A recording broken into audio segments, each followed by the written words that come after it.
First of all, Jose Aldo, Dominic Cruz. That would be, and let me clarify something. I want all these fighters in their primes, right? Like current, it wouldn't even be that interesting of a fight, but Jose Aldo in his prime versus Dominic Cruz in his prime. You've got the WEC king, Dominic Cruz, probably the greatest WEC fighter of all time, versus Jose Aldo, one of the greatest UFC lighter weight class fighters of all time. Both of them are very alike, very quick, very good striking, great footwork and head movement. Would have been an insane fight. Would have loved it. Now, Chuck Liddell, John Jones is my second. These two floated around the same weight classes their entire careers. Chuck Liddell was really the first star of the UFC, one of the biggest stars in the history of the UFC, and John Jones is kind of that bad boy of the UFC, right? He'll probably go down as, unless Colby Covington does something crazy off camera. It's John Jones. It's John Jones. It's John Jones. And so John Jones versus the greatest and the first star of the UFC would be a fantastic matchup for me.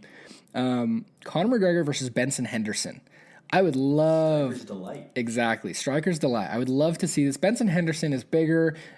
He's probably got a better gas tank than Conor. We've seen it in both of their past fights, but in this would never happen, but a 3-round fight where, grappling isn't necessarily an option or a factor, Conor McGregor versus Benson Henderson would be insane. So much fun. Benson Henderson, also another WEC guy. That's why I love him so much. And then Conor McGregor, possibly the biggest star for the time being in UFC history. 100%. These two coming back and facing each other, both in their primes, would be insane.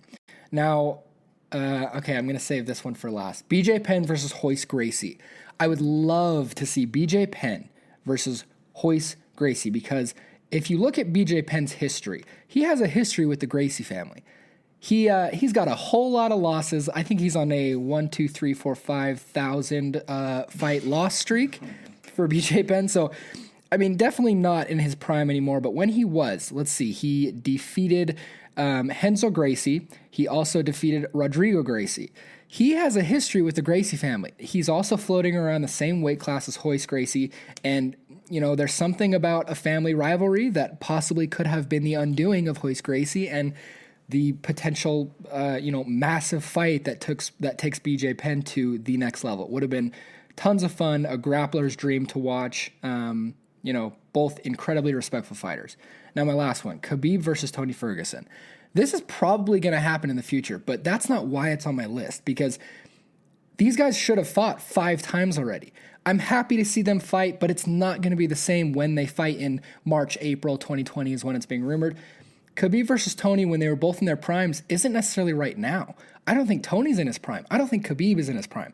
When Khabib is talking about fighting Tony and then fighting a star like GSP for a money fight and then retiring, like you said last week, when this isn't what you want to do anymore, you're on a decline.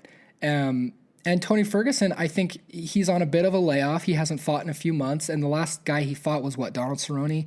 And he destroyed him. He picked him apart. But Donald Cerrone is like a 40-year-old veteran. It's just not the same. So taking these guys back 4 years ago, when this whole Khabib-Tony saga began and every fight was dropped, I want to see, this could have been the greatest rivalry in lightweight history. Because as you've explained, you've got a guy who's black belt in 10th Planet Jiu-Jitsu in Tony Ferguson, and a guy like Khabib Nurmagomedov who is a wrestling superstar. You have an unstoppable force and an immovable object. And we could have seen these guys fight 5-6 times. Yeah. They both have the gas tanks. They both have the vigor and the ability to hold the belt at lightweight multiple times. This could have been the greatest rivalry of all time. That's why it's in my top 5.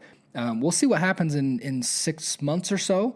But we could have had the greatest lightweight rivalry in the history of the UFC.